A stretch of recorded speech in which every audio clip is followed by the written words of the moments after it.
Elle siégera dans 24 heures. L'Assemblée constituante vénézuélienne va donc prendre la place du Parlement. Elle va rédiger une nouvelle constitution. L'opposition ne la reconnaît pas. Les frères ennemis, Poutine et Trump, disaient vouloir travailler ensemble. C'est tout l'inverse. Ils se parlent à coups de sanctions. Dernière en date, l'expulsion de 750 diplomates américains de Russie.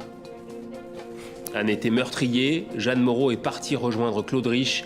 La comédienne avait 89 ans et une carrière incomparable. Côté américain, le dramaturge et acteur Sam Shepard a tiré sa révérence à 73 ans. Bienvenue à tous. C'est un immense champ de bataille. Le Venezuela souffre. Pauvreté, manque de nourriture, violence et division politique. L'opposition maintient ses manifestations. Le bilan en 4 mois a dépassé les 120 morts. Mais le camp présidentiel de Nicolás Maduro affirme avoir fait un grand pas en avant avec l'élection de l'Assemblée constituante. Stéphane Leroyer. Plus divisé et isolé que jamais, au lendemain du vote pour l'élection d'une assemblée constituante, le Venezuela est en pleine crise existentielle, déchiré entre celles et ceux qui soutiennent encore le gouvernement de Nicolás Maduro et les autres. Si l'on s'en tient au résultat du vote de ce dimanche, 41% ont voté pour la constituante vénézuélienne. Nous avons un chiffre qui, à mon avis, a été gonflé parce que l'impératif politique fondamental du gouvernement était d'envoyer le message qu'il a enregistré plus d'électeurs dans cette consultation populaire que l'opposition en a eu le 16 juillet. Pour son premier discours depuis la proclamation des résultats, Nicolás Maduro a choisi de s'exprimer du conseil électoral à Caracas. Pour le président vénézuélien, la nouvelle assemblée constituante est historique et sera un pouvoir qui est au-dessus et au-delà des autres. C'est bien ce qui inquiète l'opposition vénézuélienne qui a combattu cette décision et boycotté le scrutin. Un vote qui pourrait enfoncer encore un peu plus le Venezuela dans la crise. Ce n'est pas une élection normale, c'est une élection qui ne résout aucun problème, mais les amplifie. En d'autres mots, cette élection pour l'Assemblée constituante, qui est un instrument pour avoir plus de pouvoir politique, pourrait en fait se retourner contre le gouvernement. Washington annonce des sanctions financières et juridiques sans précédent contre Nicolás Maduro, qualifié de dictateur par la Maison-Blanche, qui gèle tous ses avoirs aux États-Unis. Ce mercredi, l'opposition vénézuélienne appelle à de nouvelles manifestations contre l'Assemblée constituante. La lune de miel est manquée. Donald Trump et Vladimir Poutine se parlent par sanctions interposées. Ukraine, Syrie, OTAN, ingérence. Les deux présidents ne cèdent rien sur les dossiers qui les divisent. Le dernier à avoir rétorqué, c'est le maître du Kremlin et il n'a pas fait dans la demi-mesure. Commentaire de la rédaction d'Arte. 50 navires de guerre et sous-marins nucléaires déployés dans les eaux de Saint-Pétersbourg. Vladimir Poutine est friand de ce genre de parade qui fleure bon l'époque soviétique. C'est son grand fantasme. Que la Russie soit traitée comme au temps de la guerre froide, en grande puissance, crainte et respectée. Poutine pensait que Donald Trump lui offrirait cette reconnaissance, et puis non, l'embellie promise n'est jamais arrivée et la moutarde commence sérieusement à lui monter au nez. Nous avons attendu assez longtemps, en espérant que la situation changerait peut-être pour le mieux. Mais il semble que ce n'est pas pour bientôt. Poutine a donc décidé de taper sur la table en renvoyant près de 2/3 des personnels diplomatiques américains en Russie.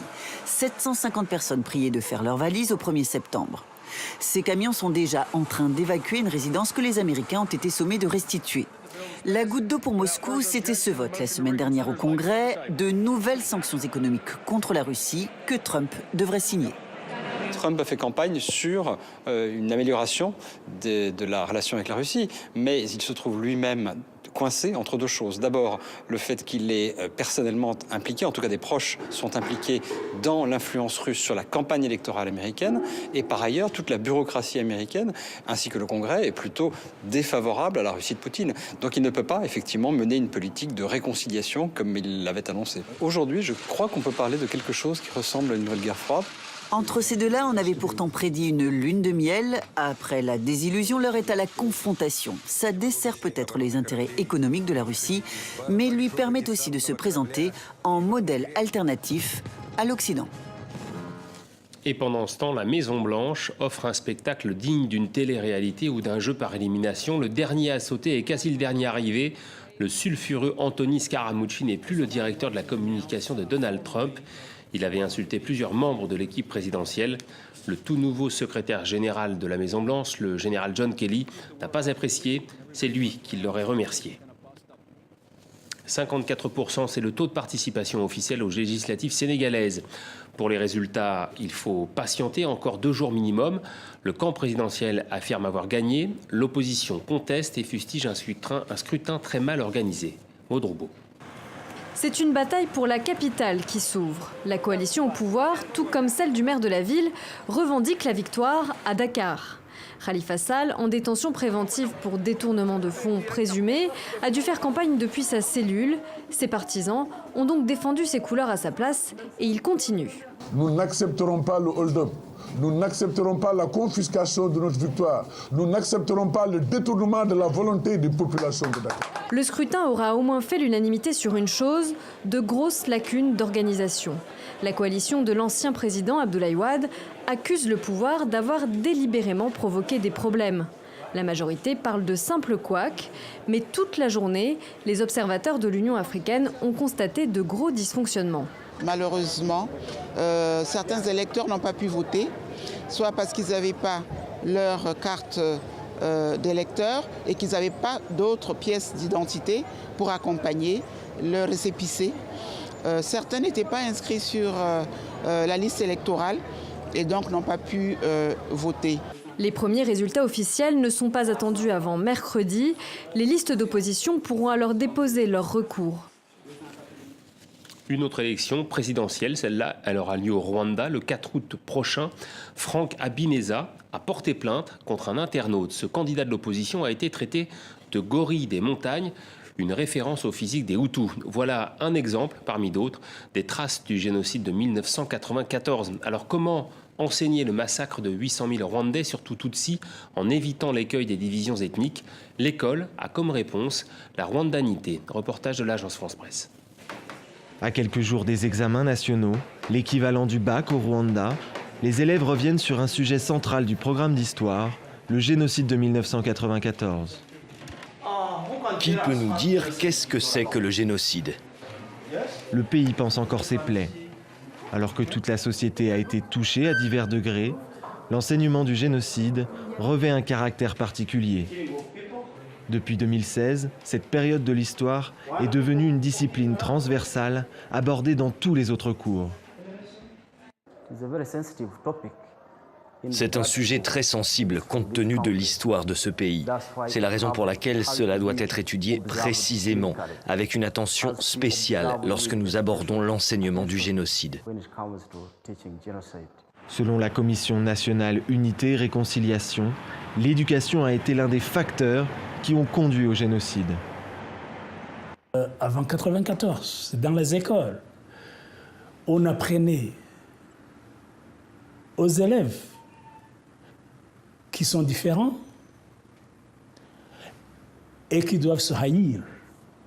Alors que les manuels de l'Ancien Régime divisaient, les nouveaux programmes veulent promouvoir l'unité. D'ailleurs, les élèves ne savent plus faire la différence entre Hutus et Tutsis. On ne nous a pas appris ça, mais je pense que nos parents qui ont vécu pendant cette période peuvent toujours savoir qui est qui.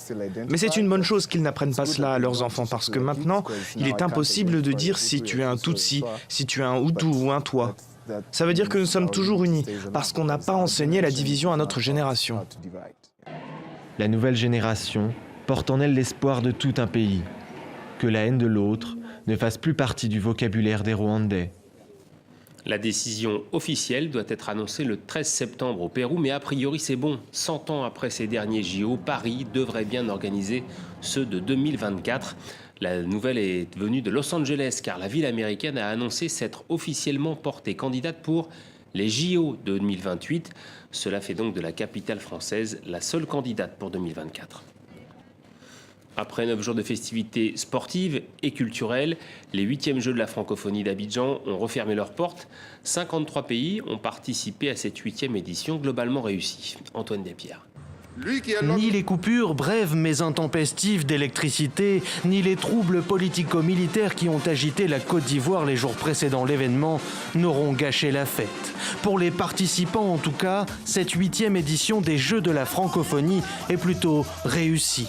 Malgré la forte présence des forces de l'ordre, 10 000 hommes, l'ambiance générale est restée festive jusqu'à cette cérémonie de clôture. C'est une francophonie de la raison, du cœur, du respect mutuel et du respect de la personne humaine.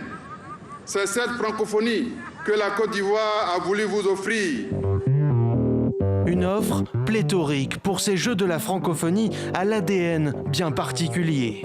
Du sport, bien sûr, de l'athlétisme au cyclisme, en passant par la lutte et le basket, des disciplines classiques où le Sénégal, le Maroc, le Canada ou encore la France se sont illustrés. Le public, il est juste énorme. Ça fait du bien. Nous, en France, on n'a jamais ça. En Europe, il n'y a pas ça. Là, vraiment, je me sens chez moi et je pense que ça m'a aidée et je suis vraiment très heureuse. Des émotions comme cette victoire en finale des Marocains. Mais de l'émotion aussi pour toutes ces autres disciplines, des arts et de la culture francophone. Les plus impressionnantes d'abord, la jonglerie par exemple avec un ballon, une bille et même un œuf. Les danses modernes, spectaculaires comme le hip-hop ou encore ses chorégraphies ultra maîtrisées. Sculpture, peinture, photographie, les épreuves dans ces disciplines ont révélé de nombreux talents. Très appréciée du public, la compétition de marionnettes géantes a vu triompher le pays hôte, la Côte d'Ivoire. Captivante enfin, ces compétitions de contes et conteurs, de création numérique ou de développement durable. L'esprit de ces jeux, résumé par le médaillé d'or du concours de littérature. C'est un appel, si vous voulez, à la survie, à la résistance, puisque le texte, certes, parle d'un côté triste de nos vies, mais c'est un appel à l'amour aussi. Pour la Côte d'Ivoire, cet événement faisait aussi figure de test avant la Coupe d'Afrique des Nations en 2021. La même année auront lieu les 9e Jeux de la francophonie dans la province canadienne du Nouveau-Brunswick. Et on reste au Canada, à Montréal très exactement, qui a accueilli son premier Grand Prix de Formule E. C'était le dernier de la saison pour cette formule électrique. Les Québécois ont semblé mitigés face à ce sport lancé en 2014. Reportage de nos confrères de Radio-Canada. Après le son des rutilantes monoplaces électriques, place au bruit du démantèlement du site. L'opération devrait durer jusqu'à vendredi. La première édition de la Formule E, maintenant chose du passé, les organisateurs se disent très satisfaits. Pour une première, c'était vraiment quelque chose d'assez extraordinaire. Oui, il y a eu certaines personnes qui ont parlé contre l'événement, qui n'étaient pas contents. Oui, on va travailler en termes de communication et tout ça. Evenco estime que 45 000 personnes ont assisté à l'ensemble des événements de Formule E en 2 jours. Mais pas question pour les organisateurs de dévoiler le nombre de billets de faveur qui ont été distribués pour remplir les gradins. Ce que je vais livrer, c'est l'assistance. Parce que l'objectif, vraiment, c'était pas nécessairement de vendre ou de... C'était de on a vendu, là. C'était de promouvoir l'événement. Une réponse inacceptable selon l'opposition à Montréal, qui rappelle les 24 millions de dollars et la marge de crédit de 10 millions provenant des coffres de la ville.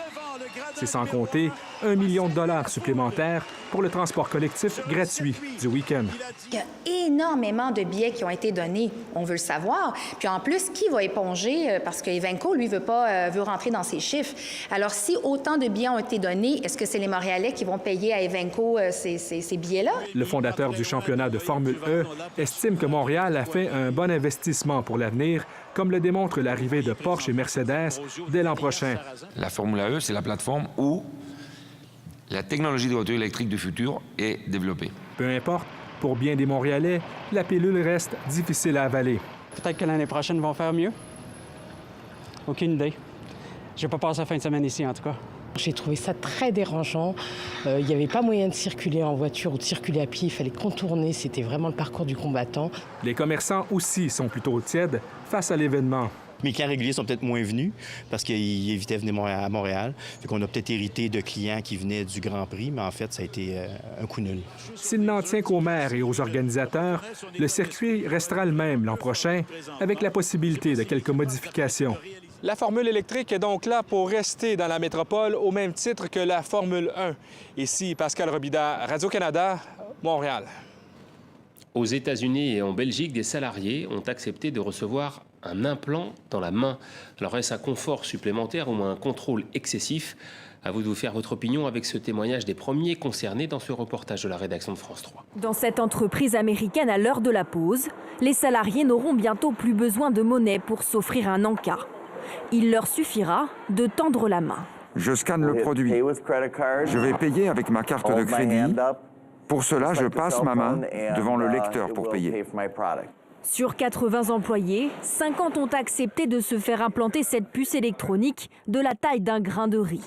Située entre le pouce et l'index, elle disposera de la même technologie que le paiement sans contact.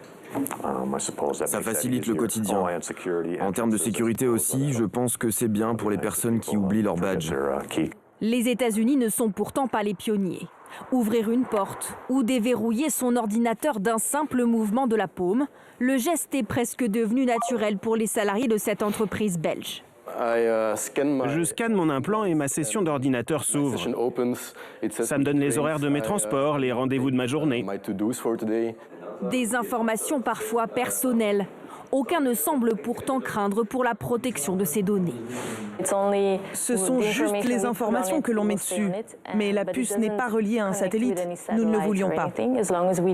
Mais pour les défenseurs des droits de l'homme, le risque d'espionnage des salariés est bien réel. Ça permet à l'employeur de surveiller les allées et les venues de ses employés, combien de temps ils passent en dehors de leur bureau. Et on pourrait finalement tirer des statistiques sur la rentabilité de tel employé et tel autre employé. En France, aucune entreprise n'a encore mené l'expérience. À ce jour, la CNIL les autorise à géolocaliser leurs employés sur leur lieu de travail, à condition que ces données restent anonymes.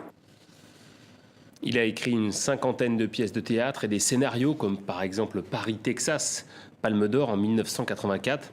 Sam Shepard avait reçu le prix Pulitzer en 1979. L'acteur américain avait 73 ans. Autre disparition, celle d'une femme libre, Jeanne Moreau. La comédienne était une artiste majeure des années 60. Elle croyait aux fées et aux anges. Retour sur 60 ans de carrière avec la rédaction d'Arte. La mémoire qui flanche, je me souviens plus très bien. Nous, on se souviendra toujours de cette femme sans mémoire, ascenseur pour l'échafaud, journal d'une femme de chambre, la mariée était en noir, les amants, les valseuses, en tout, 130 films avec Louis Malle, Truffaut, Buñuel, Antonioni, des géants à la caméra d'or. J'aime les débuts et on peut être débutant toute sa vie. On peut faire des choses pour la première fois toute sa vie. Donc c'est même pas une question d'âge. Jeanne Moreau, c'était une gueule, mais aussi une voix chantant l'amour le plus fou et le désespoir le plus noir. Elle se disait mystique et frivole. Femme libre et aimante, croquant la vie par les deux bouts, en faisant tourner la tête de Jules l'Allemand et de Jim le Français. On s'est connu quand on s'est reconnu, pourquoi se perdre de vue, se reperdre de vue quand on s'est retrouvé, quand on s'est réchauffé, pourquoi se séparer? Le cinéma, la chanson, Jeanne Moreau, c'était aussi le théâtre avec Gérard Philippe et Jean Vilar. En 1947, elle participe au premier festival d'Avignon. En 65 ans de carrière, Jeanne Moreau a tout fait sur le long chemin de sa vie.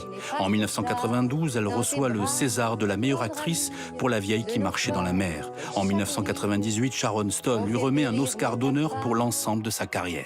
Toute ma vie est un long apprentissage et il n'est pas encore terminé. Jeanne Moreau n'est pas morte, elle est juste partie vers le tourbillon de l'éternité où elle continue de jouer et de chanter.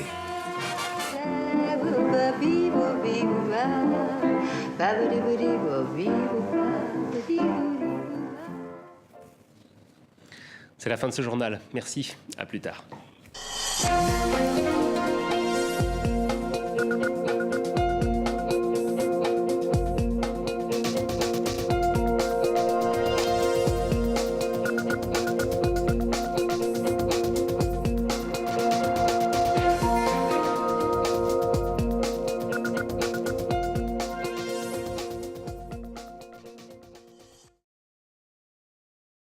Arrivé et la moutarde commence sérieusement à lui monter au nez. Nous avons attendu assez longtemps, en espérant que la situation changerait peut-être pour le mieux. Mais il semble que ce n'est pas pour bientôt. Poutine a donc décidé de taper sur la table en renvoyant près de 2/3 des personnels diplomatiques américains en Russie. 750 personnes priées de faire leurs valises au 1er septembre. Ces camions sont déjà en train d'évacuer une résidence que les Américains ont été sommés de restituer. La goutte d'eau pour Moscou, c'était ce vote la semaine dernière au Congrès de nouvelles sanctions économiques contre la Russie que Trump devrait signer. Trump a fait campagne sur une amélioration de la relation avec la Russie, mais il se trouve lui-même coincé entre deux choses. D'abord, le fait qu'il est personnellement impliqué, en tout cas des proches sont impliqués dans l'influence russe sur la campagne électorale américaine, et par ailleurs, toute la bureaucratie américaine, ainsi que le Congrès, est plutôt défavorable à la Russie de Poutine. Donc il ne peut pas, effectivement, mener une politique de réconciliation comme il l'avait annoncé. Aujourd'hui, je crois qu'on peut parler de quelque chose qui ressemble à une nouvelle guerre froide. Entre ces deux-là, on avait pourtant prédit une lune de miel. Après la désillusion, l'heure est à la confrontation. Ça dessert peut-être les intérêts économiques de la Russie, mais lui permet aussi de se présenter en modèle alternatif à l'Occident. Et pendant ce temps, la Maison-Blanche offre un spectacle digne d'une télé-réalité ou d'un jeu par élimination. Le dernier à sauter est quasi le dernier arrivé. Le sulfureux Anthony Scaramucci n'est plus le directeur de la communication de Donald Trump. Il avait insulté leur recours. Une autre élection présidentielle, celle-là, elle aura lieu au Rwanda le 4 août prochain. Franck Habineza a porté plainte contre un internaute. Ce candidat de l'opposition a été traité de gorille des montagnes, une référence au physique des Hutus. Voilà un exemple, parmi d'autres, des traces du génocide de 1994. Alors comment enseigner le massacre de 800 000 Rwandais, surtout Tutsis, en évitant l'écueil des divisions ethniques? L'école a comme réponse la rwandanité. Reportage de l'agence France-Presse. À quelques jours des examens nationaux, l'équivalent du bac au Rwanda, les élèves reviennent sur un sujet central du programme d'histoire, le génocide de 1994.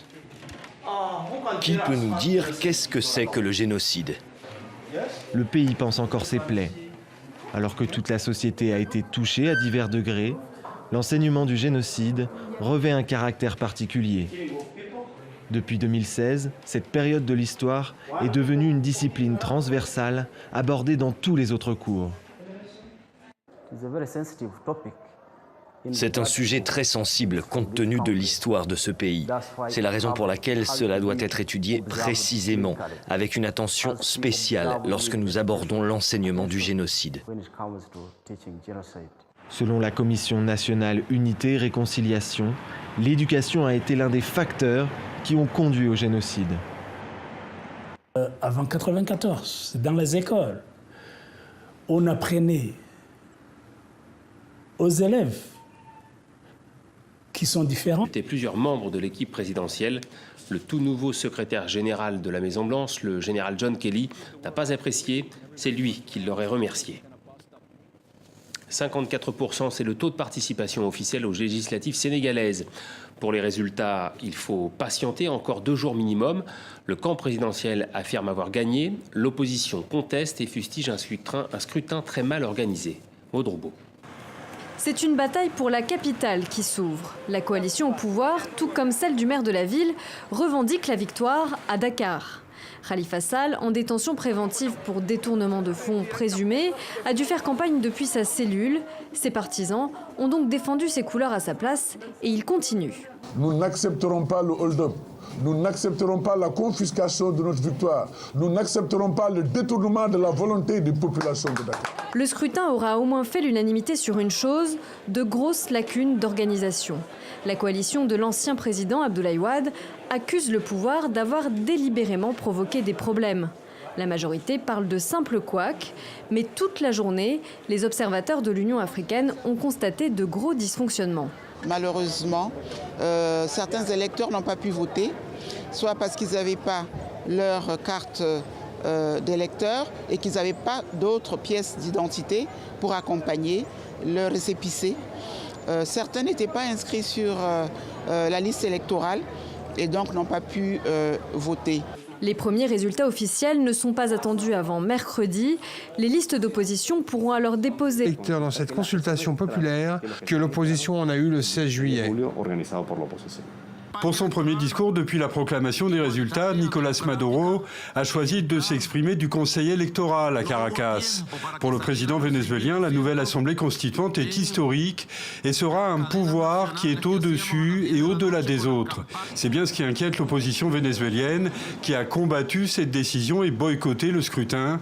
Un vote qui pourrait enfoncer encore un peu plus le Venezuela dans la crise. Ce n'est pas une élection normale, c'est une élection qui ne résout aucun problème, mais les amplifie. En d'autres mots, cette élection pour l'Assemblée constituante, qui est un instrument pour avoir plus de pouvoir politique, pourrait en fait se retourner contre le gouvernement. Washington annonce des sanctions financières et juridiques sans précédent contre Nicolás Maduro, qualifié de dictateur par la Maison-Blanche, qui gèle tous ses avoirs aux États-Unis. Ce mercredi, l'opposition vénézuélienne appelle à de nouvelles manifestations contre l'Assemblée constituante.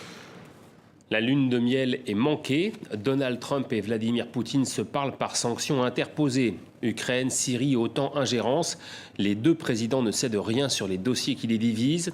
Le dernier à avoir rétorqué, c'est le maître du Kremlin, et il n'a pas fait dans la demi-mesure. Commentaire de la rédaction d'Arte. 50 navires de guerre et sous-marins nucléaires déployés dans les eaux de Saint-Pétersbourg. Vladimir Poutine est friand de ce genre de parade qui fleure bon l'époque soviétique. C'est son grand fantasme. Que la Russie soit traitée comme au temps de la guerre froide, en grande puissance, crainte et respectée. Poutine pensait que Donald Trump lui offrirait cette reconnaissance, et puis non, l'embellie promise n'est jamais...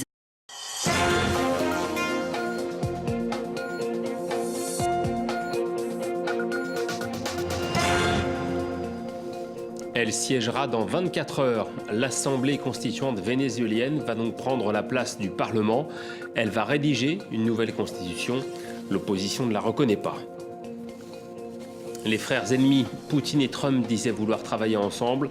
C'est tout l'inverse. Ils se parlent à coups de sanctions. Dernière en date, l'expulsion de 750 diplomates américains de Russie. Un été meurtrier, Jeanne Moreau est partie rejoindre Claude Rich. La comédienne avait 89 ans et une carrière incomparable. Côté américain, le dramaturge et acteur Sam Shepard a tiré sa révérence à 73 ans. Bienvenue à tous. C'est un immense champ de bataille. Le Venezuela souffre. Pauvreté, manque de nourriture, violence et division politique. L'opposition maintient ses manifestations. Le bilan en 4 mois a dépassé les 120 morts.